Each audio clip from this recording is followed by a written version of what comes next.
Nuclear waste. It's dangerous for centuries. It needs to go away. And now, it will.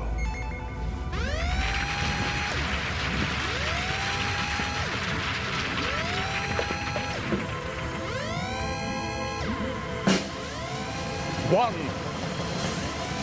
two, three. Shoot! 1, 2, 3. What am I doing wrong? 1, 2,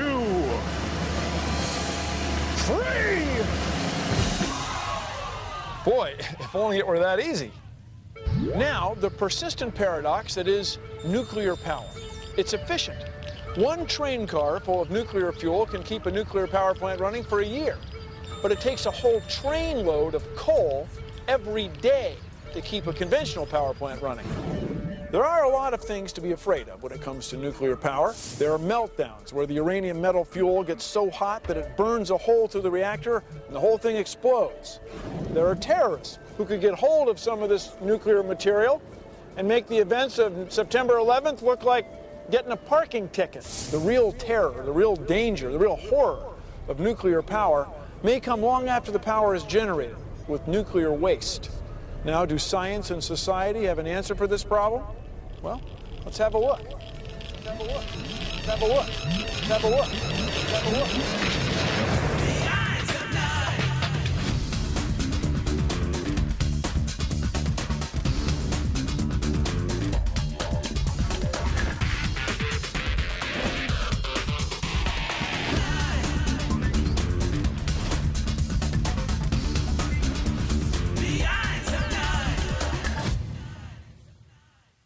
He went from science sweetheart to nuclear skid row. Hear about his rise, fall, and valiant climb back on The 9 True Science Story. After World War II, America found a new hero. A hero whose name would be known around the world. Our friend, the atom. I was young and cocky. You know how it is. When you're young, you think you can do anything. Indeed, his future seemed limitless. That stuff was made up by the press and my promoters. I never said I could do all that stuff. The 60s generation turned against Mr. Atom. All of a sudden, I'm not the friend anymore, you know? All of a sudden, I'm not cool. That really messed me up. There's not a day goes by that I don't wish I could go back and change all those errors. I'm sorry. I'm sorry. Can we stop? I need a break. Just a sec. It was rough. I thought I was all bad. There's been some mistakes in the past, but I'm not ready to pull the plug just yet. America still needs me, and I'm going to find a way to be our friend, the atom, again. This is the Columbia Generating Station, the only nuclear power plant in the Pacific Northwest, but there are 103 nuclear power plants in the United States operating today. The big tall building's the reactor, the big lower building is the generator, and the round buildings near us are the cooling towers to keep the steam going through the electrical generating cycle. At a nuclear power plant, everybody who comes in gets checked out by guys like these. It's a pretty secure place. Under here is the reactor. 30 meters down, when the reactor's running, there's uranium fuel making heat. This is a classic demonstration of a nuclear chain reaction, the kind of reaction we have in a nuclear reactor. The mousetraps represent uranium atoms that we get by digging up ore from the ground, and the ping pong balls represent the subatomic particles called neutrons. Now, to start a chain reaction, we bombard the uranium atoms with extra neutrons, or in this case, an extra neutron.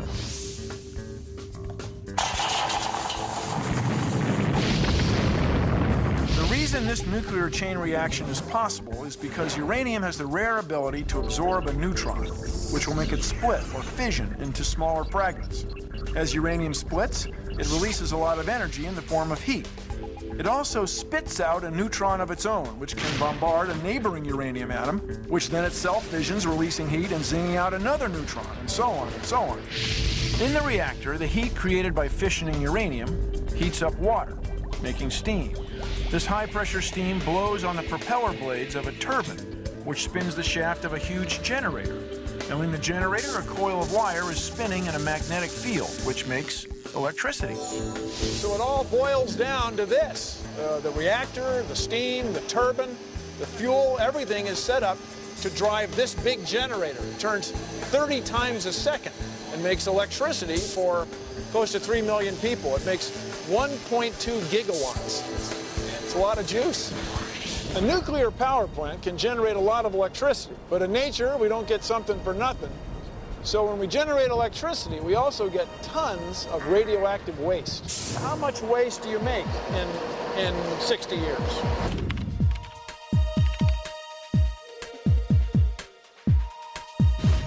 Well, in 60 years, we would produce enough waste to basically fit contained into a convenience store. That's not very much. Well, it's not very much when you compare it to like a coal plant where, you know, its waste of all the coal that it uses and emissions into the environment. It's probably 10 million times that. Yeah. So the stuff is dangerous. It's dangerous, but it's contained in a small volume. The fuel rods are taken from there into this pool. This is where they're stored for years. When they first come out, they're too hot to handle. They cool off, and then they're eventually taken to dry storage. There are reactor pools like this all over the world, just waiting for a place to put the waste.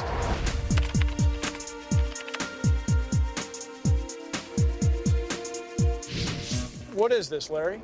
This is a dry cask storage for spent nuclear fuel. Is this radioactive? There's radioactivity inside it.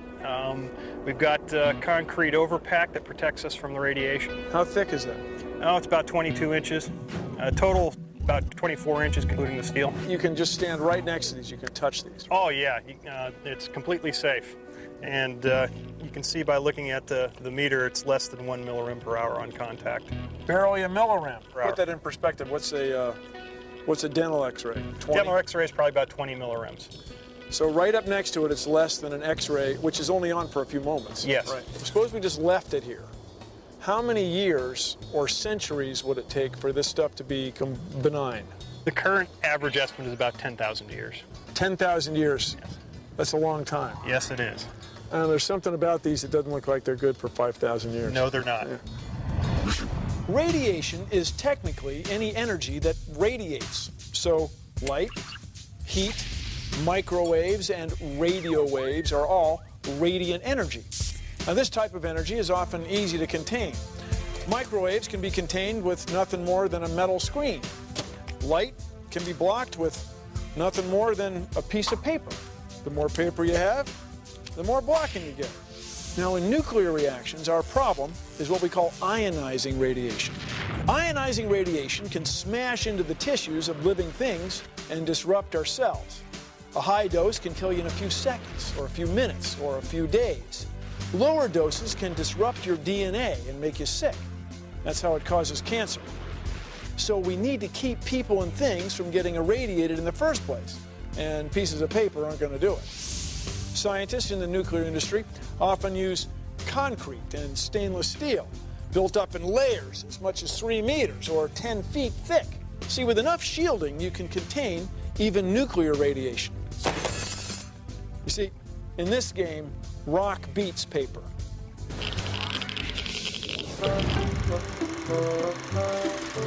The first United States nuclear power plant began commercial operation in 1957. Wow, that is neat, Mr. Sanders. And we'll build more reactors because they're clean and completely safe. My father says spent fuel from reactors is radioactive for thousands of years and is dangerous. Don't worry, Mary. The scientists in the future will fix everything. Mr. Sanders, can't nuclear power plants have meltdowns and kill people? That sounds like a lie that the communists made up, Tommy. But my father told me that too, Mr. Sanders. What's his name? I'd like to write it down in my little book. I'm going to tell my father what you're doing, Mr. Sanders. Is nuclear power really that dangerous, Mr. Sanders? Oh, yes, Tommy. I just didn't want to admit it to that know-it-all Mary.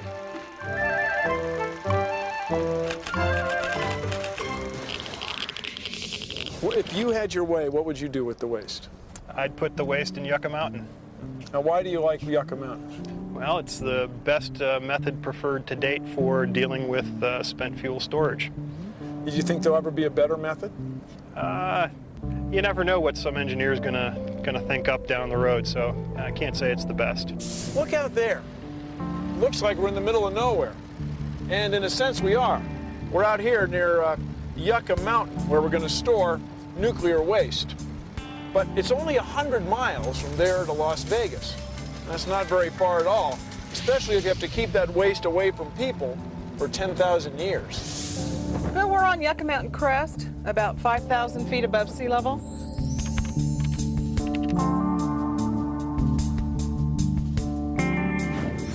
The repository would be almost directly beneath us. How far?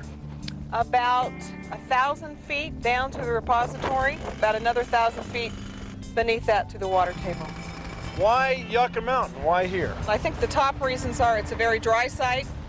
We don't get much rain out here at all. It's a very remote location. It's many miles away from many population centers. And a third reason I would say because of the rock. Because the rocks themselves are very stable, and there's a large enough block of rock to be able to accommodate the nuclear waste. In 1987, Yucca Mountain was chosen as the best site to evaluate for a long-term national nuclear fuel repository. Using this specially developed boring rig, a system of tunnels known as the Exploratory Studies Facility, or ESF, was created inside the mountain to allow scientists to examine and test the rocks. This is volcanic tuff, and it's the material that was ejected from a volcano. You want the rock to be strong and stable and to be able to support the tunnels and drifts into which people and the waste would have to go. But what if it gets wet? That's the thing, right? Well, that is the big question, Bill, and that's a lot of the studies that we're doing out here are looking at how does water move through the mountain? How much water is there? How could it come in contact with the waste? But remember, Yucca Mountain is in the Mojave Desert. We only get between 4 and 6 inches of rain a year here. It's an extremely dry environment. We've got one of the deepest water tables in North America here. If you don't have water, there's really no other mechanism for the radionuclides to come in contact with the public. How many miles of tunnel would there be ultimately?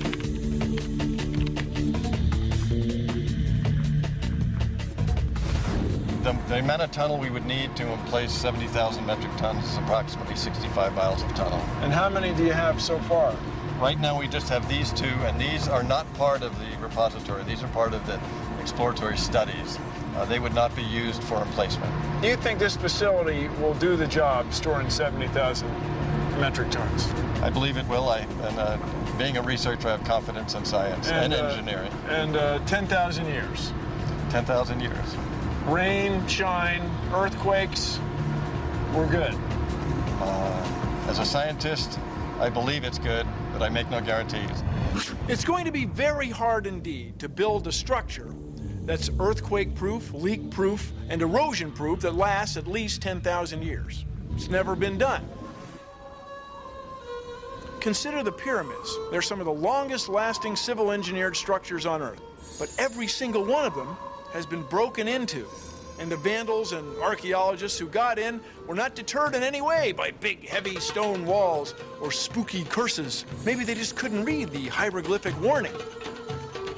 Now, the pyramids were built by thousands of Egyptians working together, and the structures have lasted a long, long time. But they did not protect the valuables inside.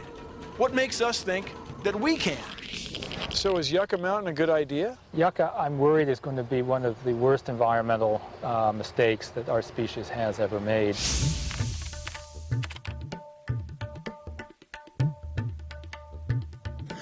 The primary scientific arguments for Yucca Mountain was that it was very dry and that the geologic formation was such that moisture would not penetrate into the mountain, get into the radioactive waste, and migrate for hundreds of thousands of years. But that argument went completely out the window when the Nuclear Regulatory Commission dug out a little cavern within Yucca Mountain and put in sensitive equipment to find out if there was moisture. After 6 months, it turns out they lost all their data because there was so much moisture in the cavern that shorted out all the electrical equipment. So they changed the rules. They changed the rules so that you could now in your model rely upon the canister in which the waste was put. And even that doesn't get them very far because no one has built any canister that's lasted 10,000 years. And 10,000 years, which is the period they say is going to degrade in, almost all of the plutonium is still left. So where did 10,000 years come from? It's completely arbitrary. The Department of Energy's models were showing that the peak exposure was at 300,000 years and that they couldn't meet the standard. So at that point, the Department of Energy had estimated that the canisters didn't start to degrade until 11,000 years. So they said, why don't we have to comply with the rules only for the first 10,000? Plutonium is the most dangerous thing that human beings have ever made. It will probably be our demise. A millionth of an ounce, the size of a speck of dust, if inhaled, will cause lung cancer. A few pounds, the size of a grapefruit that you can hold in your hand, will bring down a city if used in a nuclear weapon. And it has a 24,000-year half-life.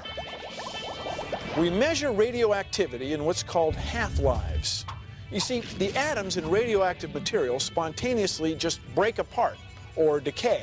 Now, we can't tell when an individual atom will decay, but we can tell when a fraction of them will. So a half-life is the amount of time it takes for half the atoms in a piece of radioactive material to break apart. Now, plutonium has a half-life of 24,000 years. So let's say this red water is the plutonium in a spent nuclear fuel rod, fresh from the reactor. Well, after one half-life, 24,000 years, diluting this water by half, it looks like this. After two half-lives, 48,000 years, it would look like this. After 10 half-lives, 240,000 years, the water starts to look pretty clear.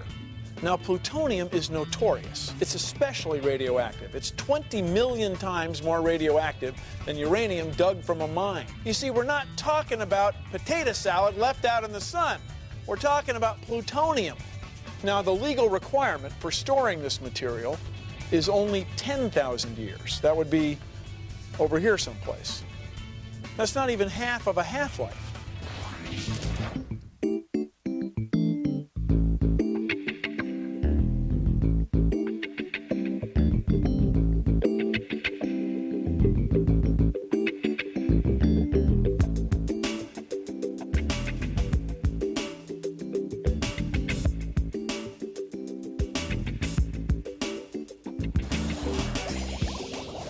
So what should we do with all this waste that we have right now? So what we're about to do, I think, is amongst the worst things that we can do, which is to move ahead with a project that we know technologically can't contain the waste. So what we should do, and most independent experts believe this is what we should do, is that the high-level waste should remain at the site of generation, the reactors, for 50 to 100 years. It needs to cool off anyway before you can handle it more safely. And during that time, intensive research to come up with a better way of dealing with it than just digging a hole in the ground and putting it there. It's hard to conceive of a technology more dangerous and a species less capable of handling that danger.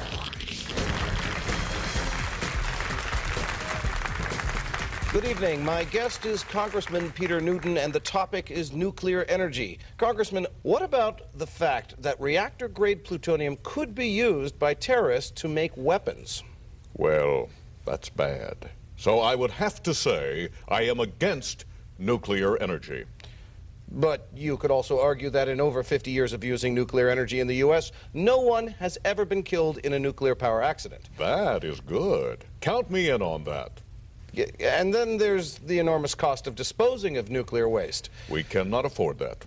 Nuclear power has got to go. But if it does go, we'd lose the source of 20% of our electricity here in the U.S. Exactly. There is no way I'm going to tell the good people who elected me to use 20% less electricity. Read my lips. We need nuclear energy. Period. Let's try this. Gum tastes good. I have always stood up for gum. They will never take gum away.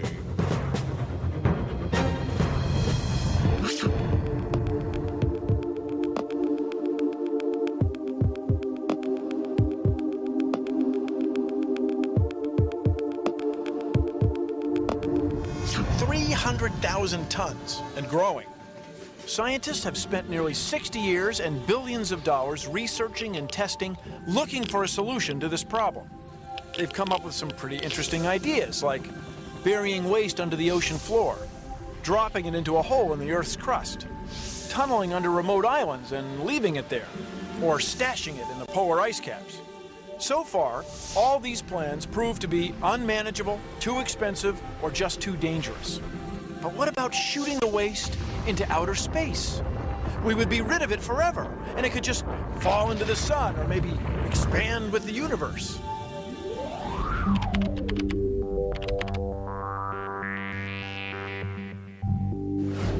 Why don't we just take this nuclear waste and shoot it into space on a rocket? If you look at the space shuttle program, which is one of the safest programs in space travel we've ever put together, we've had 2 accidents in, 200 missions? You're looking at 1 in 100. The average payload on the space shuttle is a few tons. We're talking about sending 70,000 tons of material up. You're going to have an accident. Imagine, you know, the fervor that's going on now. We're talking about moving this material across country and disposing of it deep underground in our own country. Imagine the fervor if a few tons of this material was dispersed in a fine powder in the upper atmosphere all around the world. It'd be a problem. And it would be a mess. That's really the main reason, and not to mention the cost. Now, what is this business of transmuting? Basically, the common adage or the age-old dream of turning lead into gold. We take something that has a negative value and turn it into something that'll go away, that'll either decay away within 30 years or 100 years or turn into something stable. Let's say this is the arrangement of fuel rods in a nuclear reactor. To get rid of nuclear waste, it's been proposed that we build a different type of reactor where the reaction is more spread out, using fewer fuel rods or less concentrated ones. Now, this reactor wouldn't sustain its chain reaction, but if we could blast it with a powerful enough beam of neutrons, we could get these elements to change or transmute into lighter, shorter half-life, less radioactive elements within a few hundred years. If this works, it would be possible to transmute our high-level waste into low-level waste, and then we could bury it safely within a century or so. Right now, when you look at Yucca Mountain or any other repository in the world, you're dealing with managing elements for hundreds of thousands of years, beyond the scope of human knowledge. If we can get that number down to 1,000 years, we can look at examples. You look at the pyramids, look at the ziggurats. We can see concrete examples of human engineering that's lasted for thousands of years. The question is, do we spend money now to reduce a potential problem in the future? Or do we feel that potential problem in the future is small enough that it is not worth spending resources now? You're talking about taking money from researching cancer cures. You're talking about taking money from schools or your tax refund and putting it towards getting rid of a problem that some people don't think is a large problem.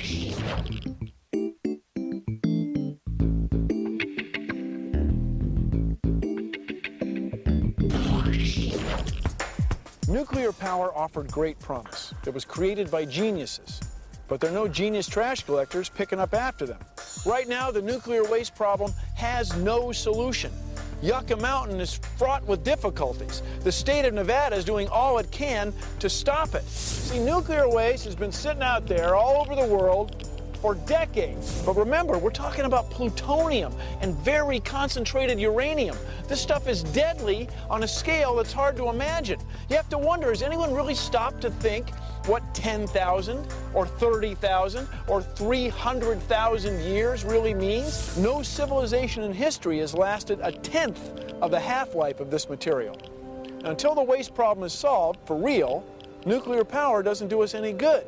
Future generations, 100 or 200 years from now, our descendants, are going to be furious with us. So, solve the waste problem or shut the reactors down. Now, you're a voter or a taxpayer. Make them get it done. That's the way I see it. And I'll see you next time on The Eyes of Nye.